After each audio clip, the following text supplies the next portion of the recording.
Bethany Diaspora Church ki nungsijarbay silinaw sing han pamagtada Propose Jesu Christ gi mingda mayam pun sibiti salam tijari ngasigi recording asi Bethany Diaspora Church kitamagta record tawzawani Saturday the 12th April 2025 ngasi ekoina paminagadaba text asi 1 John chapter 2 verses 18 to 20 asi oigani Esilinaw sing matam na sibu Ishor na pinabibagi damakta Ishor ko thagan min na si loy na Ishor ki wahay si ko'y pamin na puning amaga thogat min na si ngasi ko'y na mabuhay na yinggadaw lipa wapam kasi karino hay batarabadi it is the last hour masi aroy ba pungjani hay Aikoy ngasi aroiba pungzaki matangda aikoy ngahak puning thadaminaraga nainaminasi masigi text si ay Manipuri gi Bible da pathok sage 1 John chapter 2 verses 18 to 20 apikpa angang sa masi aroiba pungzani Kristabu yegnaba adu lakani haibada koina sutare haujiksu Kristabu yegnaba sing yamna lay maram aduna masi aroiba pungzani haiba ekoina khangi makoina ekoidagi chathokre adubu makoi ekoigi oiramde maramdi makoi ekoigi oiramlabadi Makoi ekoi ga adum lairam gadabani adubu makoi punamak ekoi gi oiramde haiba phongdok naba makoi chathokre verse 20 da aseng ba ibungo aduna nakoi bu thau haibire aduna nakoi na punamak khangi The doctrine of the end times isilinausing aroi ba pungzagi matang da takpiba asini ngasi koini yinggadabasi ichirinausing aroi ba pungzagi matang da Bible da takpiba asibu theological term da masi eschatology haina kawi eschatology haibiki wahay asiki wahanthok asi karino haib tarabadi a study of the end things aroiba matamgi oiba khudingmak adubu nainaba asibu eschatology kawani aduna ecology of the end things haina khangnai the ultimate focus is on the return of the Lord Jesus Christ aroiba pungjagi matangda ekoina nainaba matamda Aikoi ki focus, aikoi na kwai ki maru ay na yenggadabase atay atopa thodok thokpa natraga oigadaba matang matam aduna oide kwai ki maru oibasidi Prabhu Jesu Krista amadi mahagna halakadaba amu hanna lakadaba asi aikoi ki focus oigadabani aduna masibu the second coming of Jesus Christ haina kawani Prabhu Jesu Krista na anirak suna leglakpagi lakpagi maramni haina masibu kaupani chilinausing aloiba pungjagi matam asigi matangda apostle singna tongan makoina makoigi chithi singda bali ahanbada the language of the Apostle Peter in describing the end times. Apostle Peter na aroiba pungza sigi matangdam hangna sijinaba wahay singsi samlak na yin si 1 Peter chapter 1 verse 5 ta the last time aroiba pungza ay nakale ani shubda the revelation of Jesus Christ Prabhu Jesu Krista na amum no na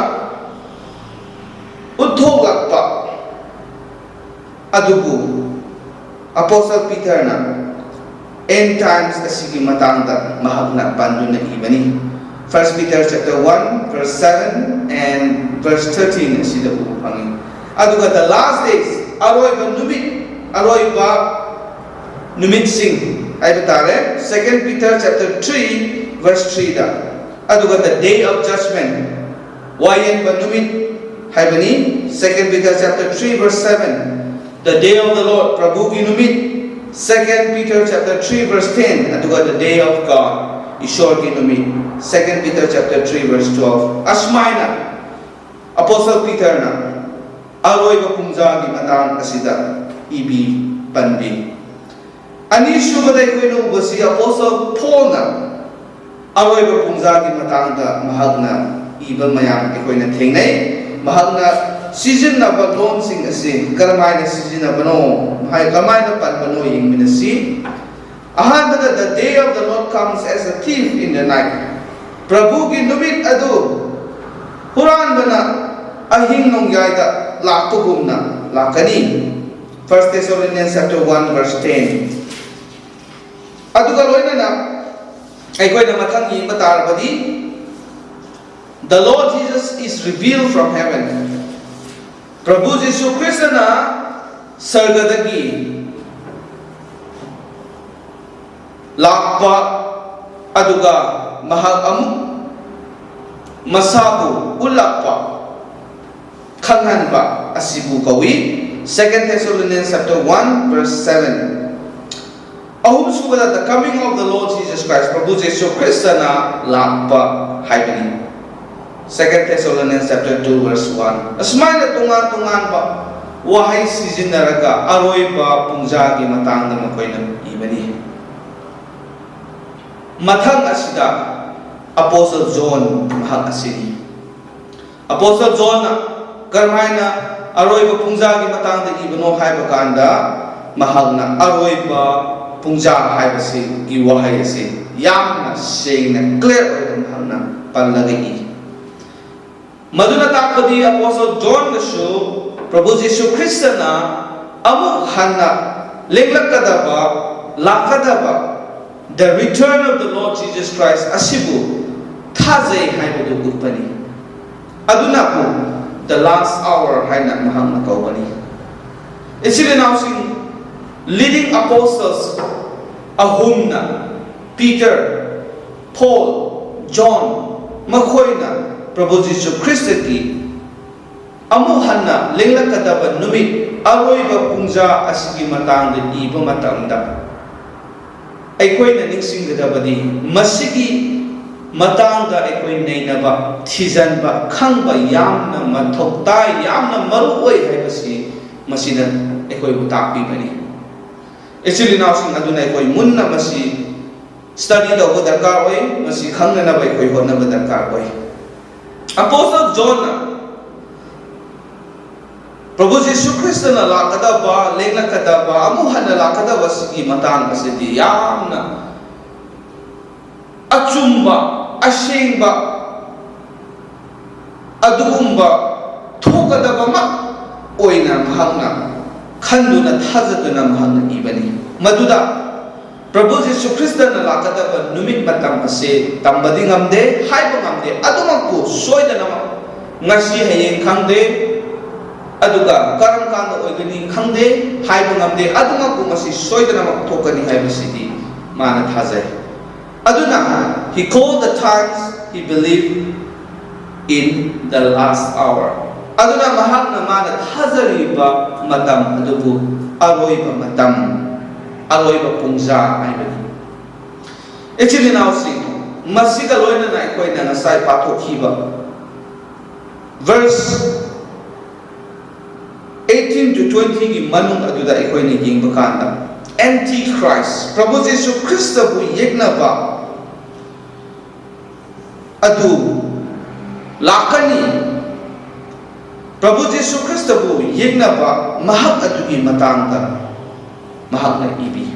Masi Apostle John na katang iba nate Apostle Paul na su masigi matangda ibani. 2 Thessalonians chapter 2 ki verses 3-4 si papakanda ikoy nubupagi. Let no one deceive you. Masi ay na Manipuri ki Bible ta amu hanna pathok sake masina hena ikoi ki namakta clear hoigani. 2 Thessalonians chapter 2 ki verses 3 and 4 asi ikoi paminasi. Adubu nakhoi na khangbagum na say 1 Thessalonians 2 Thessalonians chapter 2 3 and 4. Kanagumba amatana na koibu karigumba pambai amatana minam hanganu maram di thajaba thadokpa adu hana thokriba phawba aduga papi haibati amangbagi machanipa adu phongdokriba phawba Kristagi numit adu lakhiroi. Verse 4 Misingna Ishwar ni haina kaunariba amasung khurumnariba adubu mahakna yeknaduna masa mathantapu chauhan jagani aduga mahakna Ishwar ki asengba mafamda changduna Ishwar gumna pham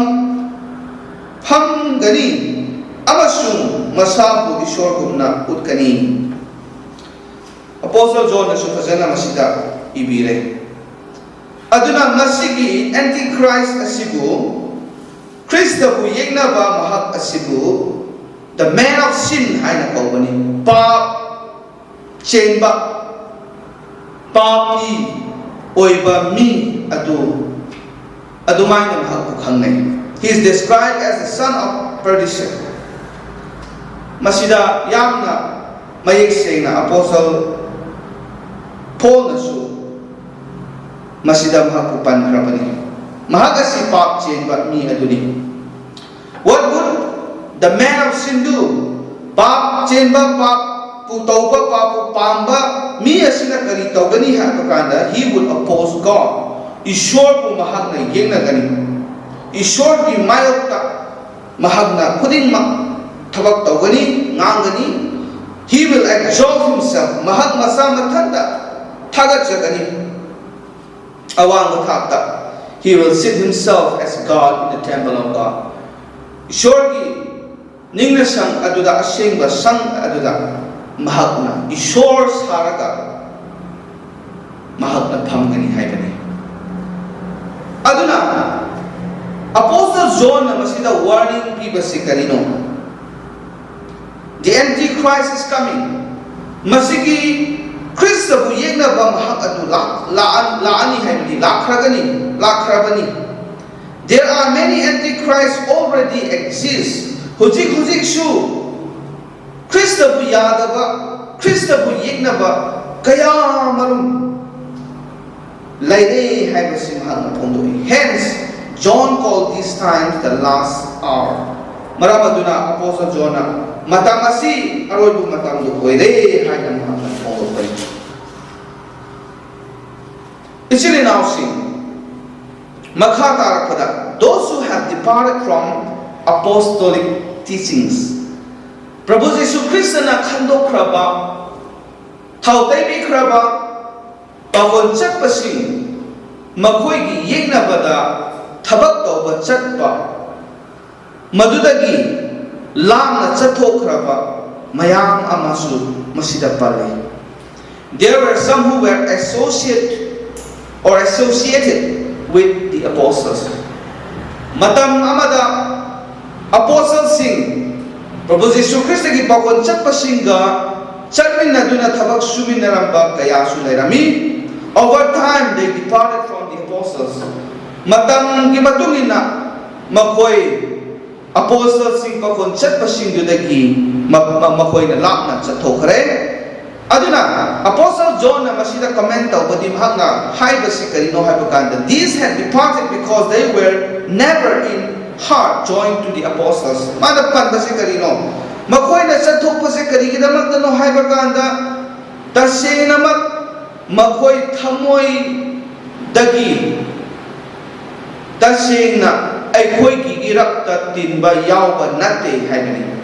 Marabaduna makoy chathok pani kariguma makoy taseng na थमोई सेना अखोइगा पुनबा अखोइगा लेमिनबा मी ओइरबदी मखोइ ngasisu laikhigani ase ngasai koina pathukkiba text aduda yaurabani aduga their departure proved that they were not sharing the same beliefs and doctrines of the apostles makhoi na sathoki basina takpadi makhoi aikoiga leiminaba nate thamoi yauna makhoi na aikoigi thajabada aikoi na takpiba apostles ki teaching sing aduga belief sing asida makhoi na suglai leiti haibase makhoi saruk yade haibase utna na bagidamta takna na bagidamta makhoi chathokhibani haina apostle John na wafam asi phongdoi esili naw sing aduda yam na mai sing bani achumba ishor buningba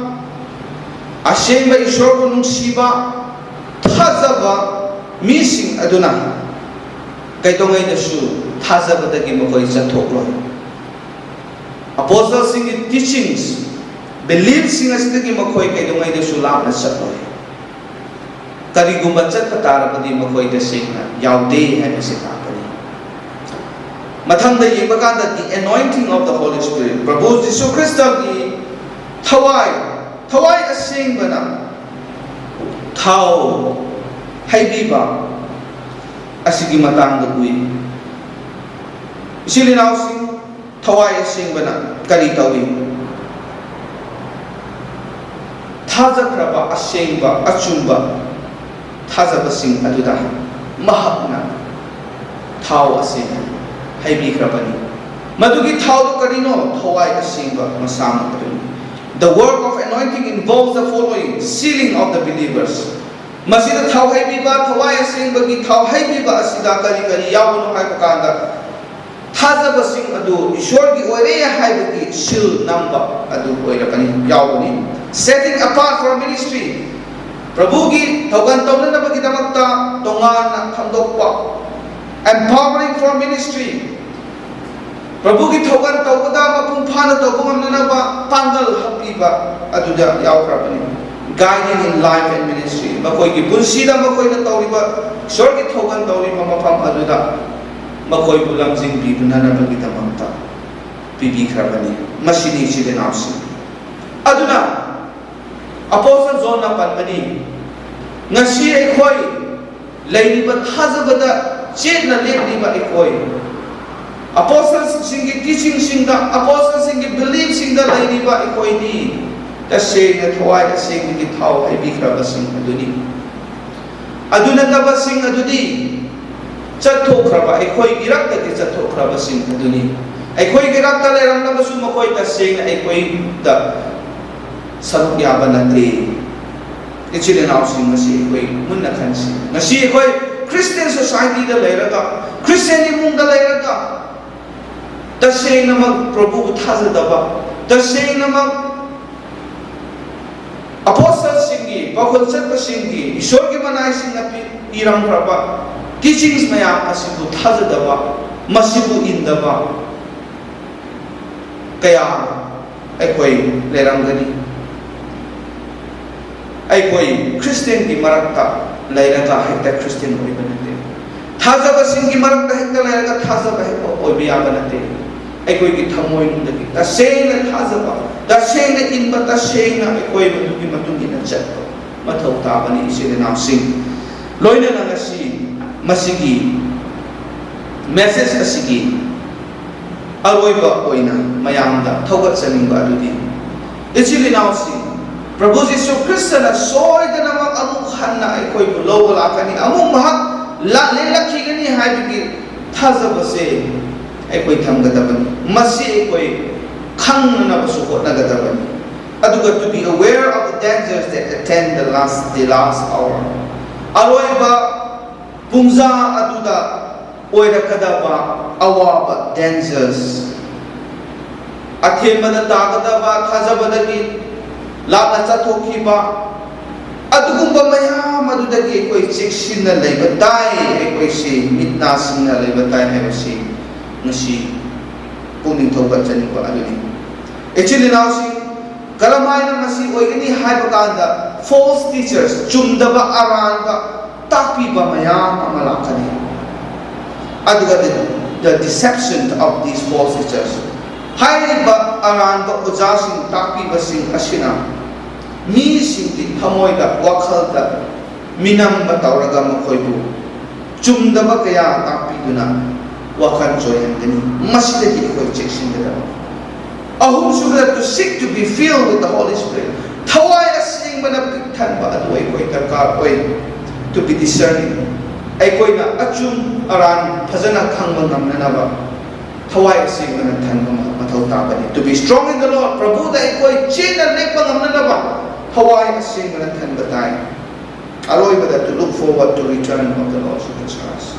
Prabhu Jisu Krishna na amuk hanalenga kadaba lakadaba ase khalaga ekoi kigada banante madu ku khawrang na ngairaga madu ekoi ne yenglaga leiram gadaba masi su ekoi ngamna na ba pangal isona bibi boisu ekoi su ko na gadaba ni hebesi mayam masi thamdani isona tabi kraba puding maki mathakta bor pina bi boisu pangal pina bi boisu isona ngam hajamin asi wang toi sing toi raba Sargada lebi pai sona puthaga linga sigi numit asina nahak na ikoi thamoy nungda nahaki wahay asina sukpi tu nangambi bagi tamak tamak puthaga sari Prabhu Jesu Krishna na amuhan na lakada ba matam aduga masigi maram da ikoi nainaba manungda oirak pa yaba danger sing kudong tiba yaba kaya lakada ba sigi maram da ikoi khanghan biba